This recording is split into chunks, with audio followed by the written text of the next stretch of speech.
Piala Dunia tahun 22 di Qatar,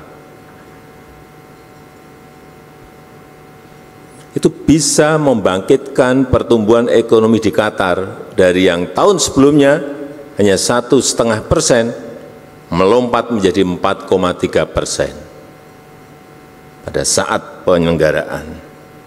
Dan Qatar berani mengeluarkan uang untuk event itu 220 billion US dollar.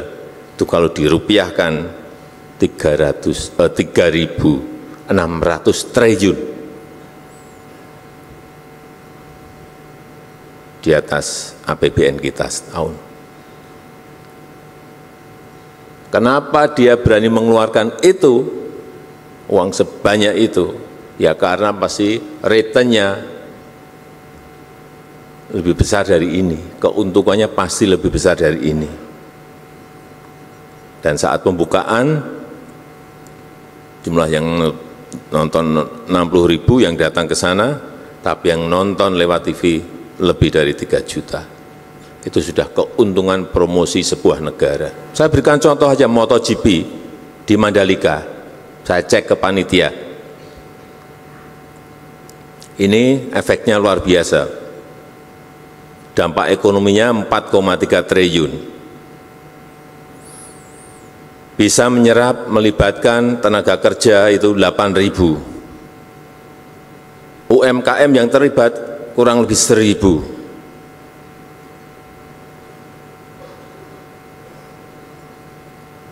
Tapi begitu saya tanya, bagaimana mengenai perizinan, lemes saya. Ternyata ada 13 izin yang harus diurus. Tapi namanya bukan perizinan. Namanya surat rekomendasi.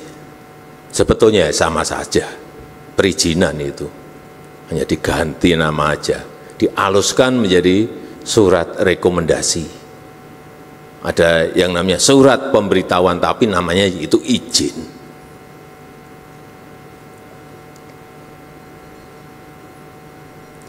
Dimulai dari surat persetujuan desa, surat rekomendasi dari IMI NTB, surat rekomendasi dari IMI Pusat,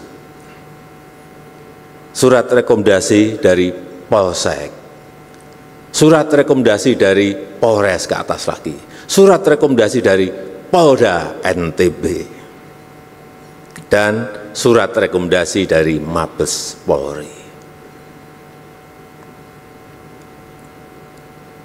Kemudian ada surat dukungan dari RSUD di NTB, surat dukungan dari Dinas Kebakaran, harus punya ini, kalau enggak izin-izin tadi enggak keluar. Surat pemberitahuan ke Bea Cukai karena mendatangkan barang-barang dari luar. Surat pemberitahuan ke KEK NTB, surat pemberitahuan ke INSW, ini urusan Bea Cukai. Kalau saya jadi penyelenggara event itu, lemes dulu sebelum bertanding eventnya. Mungkin masih ada tambahan lagi ini, izin yang sudah saya sebut lagi mungkin ada tambahan lagi. Atau mungkin duit saya sudah habis dulu sebelum eventnya terjadi. Taylor Swift di Singapura di bulan Maret yang lalu diselenggarakan 6 hari di Singapura, dan Singapura adalah satu-satunya negara ASEAN yang menyelenggarakan itu.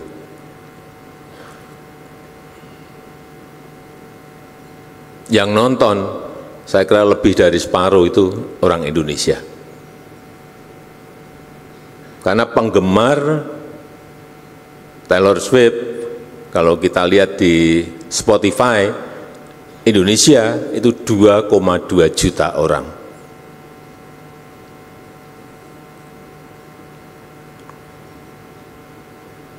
diselenggarakan selama 3 jam setiap harinya dan dihadiri totalnya 360.000 orang berbondong-bondong ke Singapura. Sekali lagi, saya pastikan separuh dari yang nonton itu orang Indonesia. Mungkin banyak yang ada di sini yang nonton ke sana. Apa yang terjadi kalau kita berbondong-bondong nonton yang di Singapura? Itu ada yang namanya capital outflow. Aliran uang dari Indonesia menuju ke Singapura. Kita kehilangan.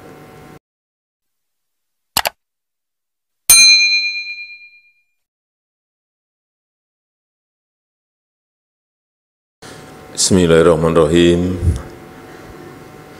Assalamualaikum warahmatullahi wabarakatuh.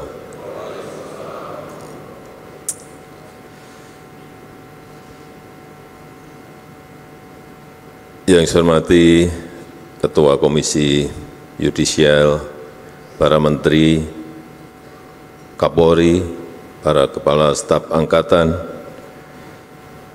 para pejabat utama Mabes Polri,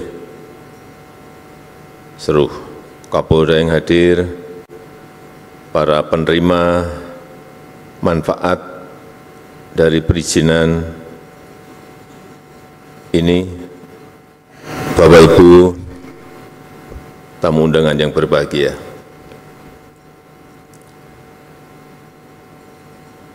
Kita tahu di Travel and Tourism Development Index, Indonesia naik peringkat dari peringkat 32 menjadi ke-22.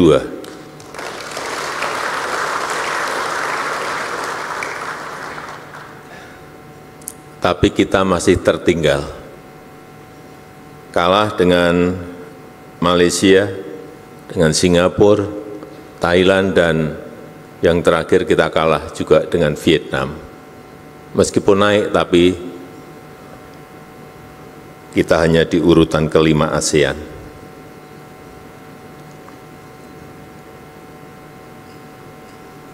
Objek-objek pariwisata di Indonesia memang kalau dibandingkan dengan negara yang tadi saya sampaikan, sebetulnya masih sangat bagus-bagus yang ada di Indonesia.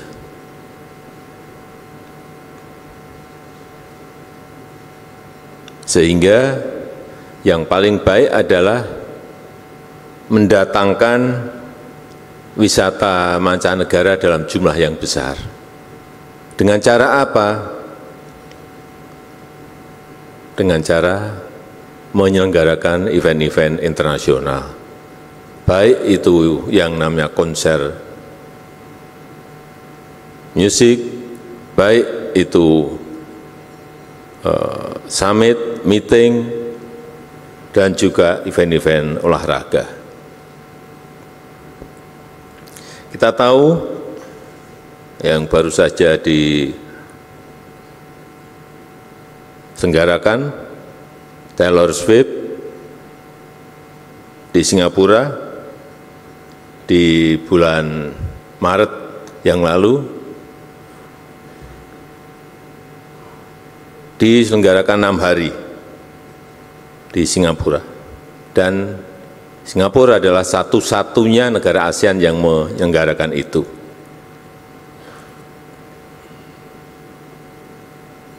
Yang nonton, saya kira lebih dari separuh itu orang Indonesia.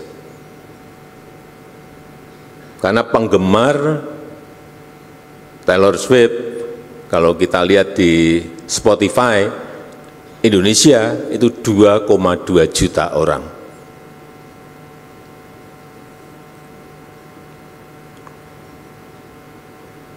Diselenggarakan selama 3 jam setiap harinya dan dihadiri totalnya 360.000 orang berbondong-bondong ke Singapura. Sekali lagi, saya pastikan separuh dari yang nonton itu orang Indonesia. Mungkin banyak yang ada di sini yang nonton ke sana. Apa yang terjadi kalau kita berbondong-bondong nonton yang di Singapura? Itu ada yang namanya capital outflow. Aliran uang dari Indonesia menuju ke Singapura. Kita kehilangan.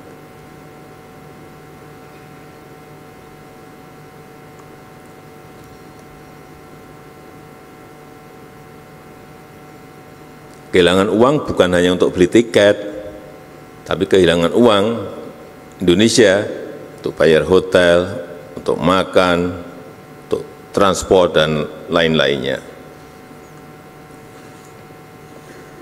Kenapa sih selalu yang menyelenggarakan dari Singapura?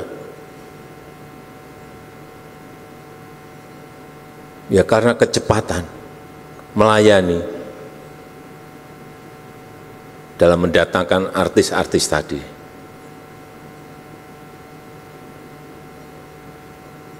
Dukungan pemerintah, baik itu kemudahan akses, keamanan, dan lain-lainnya. Yang kedua, saya ingat konser Coldplay. Indonesia dapat, tapi hanya 1 hari. Hanya 1 hari. Singapura dapat 4 hari. Penuh, tambah lagi jadi 5 hari. Penuh, tambah lagi jadi 6 hari. Sekali lagi, yang nonton itu separuh adalah dari Indonesia. Saya pastikan lebih dari separuh dari Indonesia. Karena di sini tiketnya baru 20 menit saja sudah habis.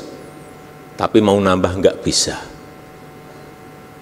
Kenapa? Saya tanya ke penyelenggara, karena memang urusan perizinan kita ruwet.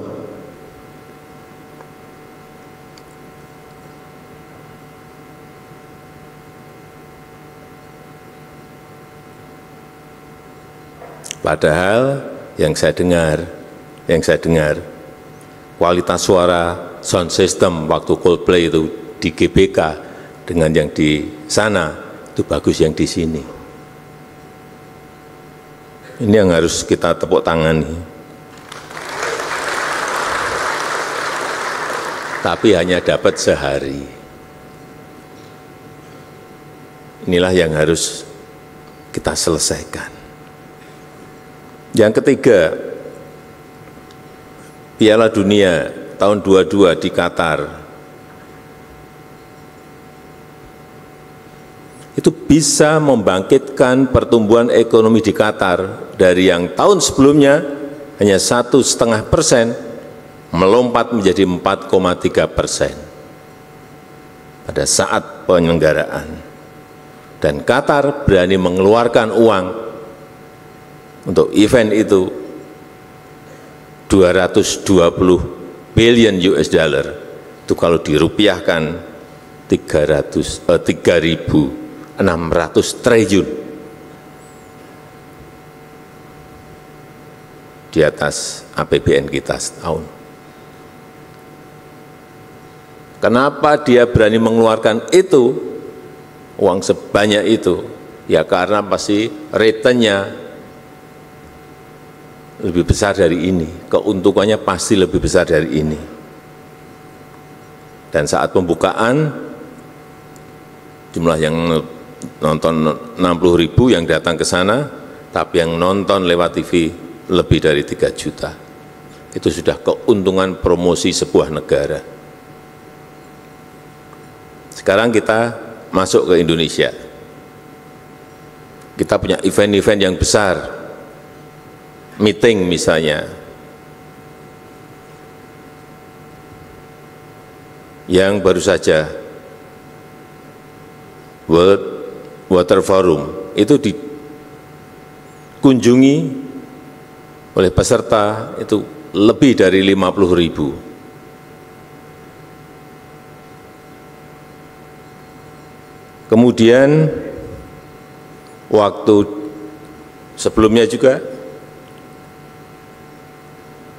World Bank IMF annual meeting itu yang datang ke Indonesia kurang lebih 30.000 peserta. G20 yang datang 21.000.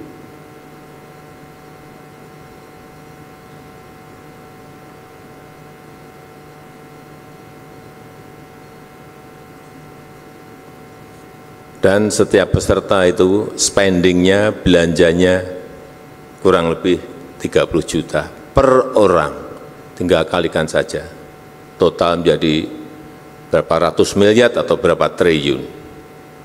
Inilah event meeting. Sehingga sekarang ini banyak orang rebutan mengadakan event-event dunia.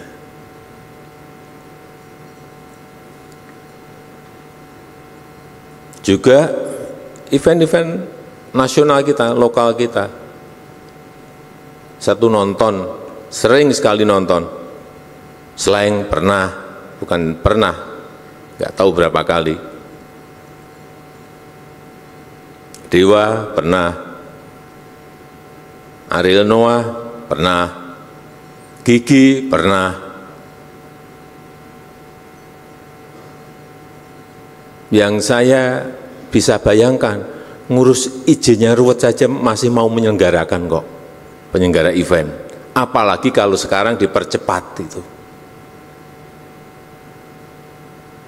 Saya berikan contoh aja MotoGP di Mandalika. Saya cek ke panitia. Ini efeknya luar biasa. Dampak ekonominya 4,3 triliun.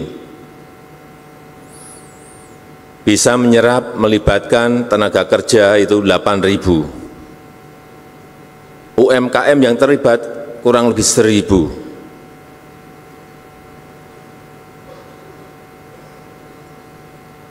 Tapi begitu saya tanya, bagaimana mengenai perizinan, lemes saya. Ternyata ada 13 izin yang harus diurus. Tapi namanya bukan perizinan, namanya surat rekomendasi. Sebetulnya sama saja, perizinan itu hanya diganti nama aja, dialuskan menjadi surat rekomendasi. Ada yang namanya surat pemberitahuan, tapi namanya itu izin.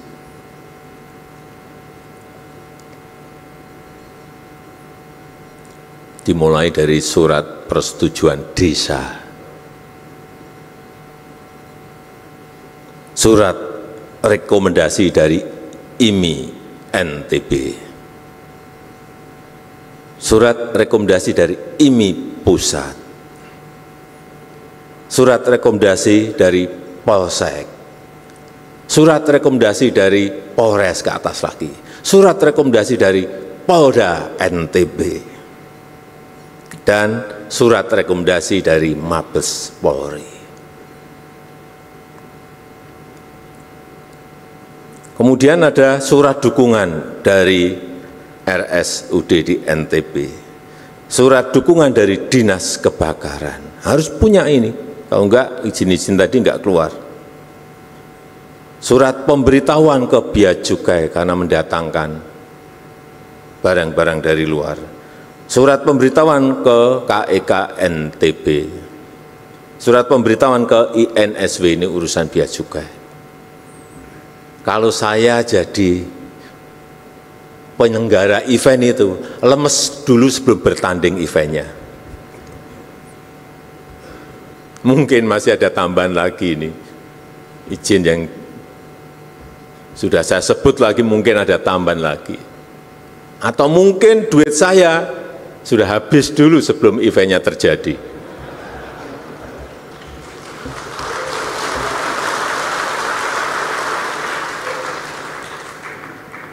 Ini fakta.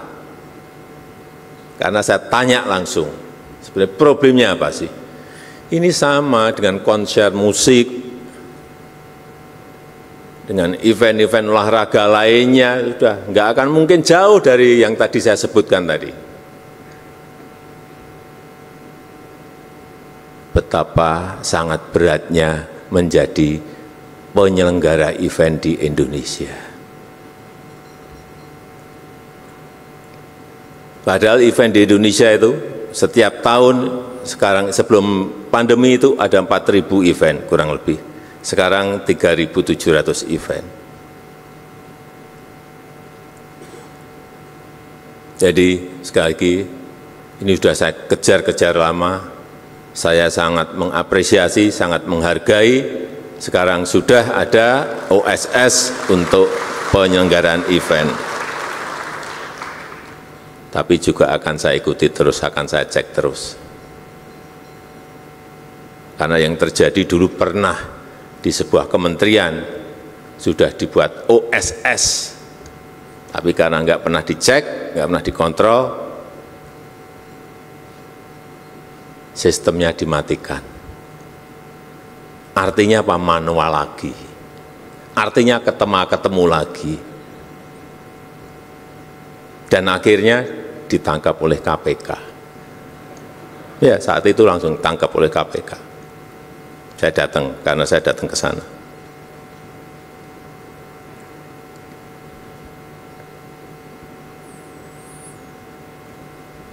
Bapak Ibu sekalian yang saya hormati, masalah utama penyelenggaraan event di negara kita itu adalah kepastian izin yang tidak diberikan jauh hari. Jadi saya minta juga kepada penyelenggara event itu mengajukannya jauh-jauh bulan sebelumnya, 6 bulan sebelumnya, setahun sebelumnya, mengajukan izin dulu. Artinya itu ada perencanaan yang baik, manajemen perencanaan yang baik, kapan event itu diselenggarakan. Pemerintah, jajaran pemerintah juga tadi sampaikan oleh Pak Kapolri, totalnya bisa disampaikan hanya dalam waktu 14 hari dari beberapa perizinan tadi. Sehingga penyelenggara bisa mempromosikan eventnya, bisa menjual tiketnya dengan baik. Kalau harinya kurang, sehari kurang, bisa ditambah lagi, waktunya masih memungkinkan untuk melakukan itu. Karena juga yang saya dengar, sering mengajukan izin hanya seminggu sebelumnya. Dadaan seperti itu. Ya sulit. Kalau sudah didadak seperti itu. Jadi kita semuanya memang harus bekerja dengan perencanaan yang baik. Jadi kalau di internasional, artis pun kan juga jadwalnya padat, jadi memiliki planning yang jauh-jauh hari. Di kita juga sama, artis juga jadwalnya padat, harusnya penyelenggaraannya juga meminta izinnya juga harus jauh-jauh bulan sebelumnya, tidak dadakan. Dan bahkan di negara kita ini masih sudah izinnya keluar saja masih dibatalkan kok. Kejadian itu saya enggak sekali dua kali mendapatkan keluhan itu. Sudah keluar izin aja bisa dibatalkan. Saya enggak tahu karena apa. Alasan karena keamanan. Ya keamanan itu sebenarnya tugasnya aparat kepolisian untuk menyelesaikan agar menjadi dari yang tidak aman menjadi aman.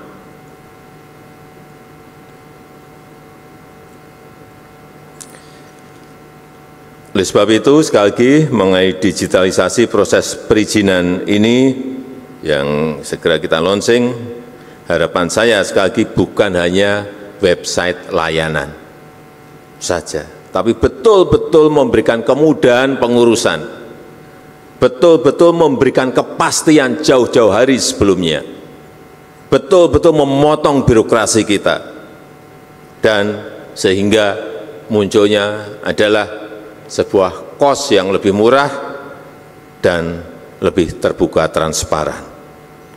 Saya rasa itu yang ingin saya sampaikan, dan dengan mengucap Bismillahirrahmanirrahim pada pagi hari ini secara resmi saya luncurkan digitalisasi layanan perizinan penyelenggaraan event di Indonesia.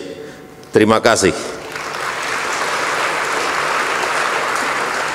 Kami mengundang ke atas panggung Menteri Koordinator Bidang Kemaritiman dan Investasi, Sekretaris Kabinet, Menteri Badan Usaha Milik Negara, Menteri Pemuda dan Olahraga, Kepala Kepolisian Negara Republik Indonesia, PJ Gubernur Jakarta.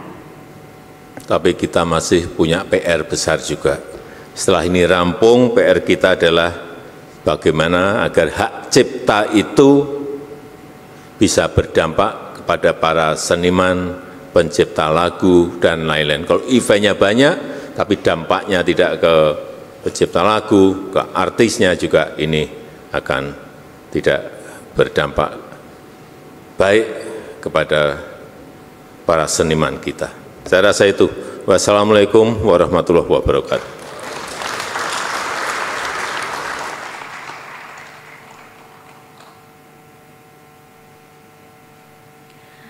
Mohon izin, kita hitung mundur. 3, 2, 1.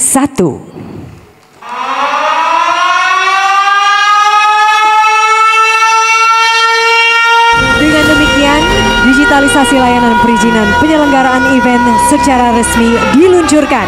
Mari kita berikan tepuk tangan yang sangat meriah.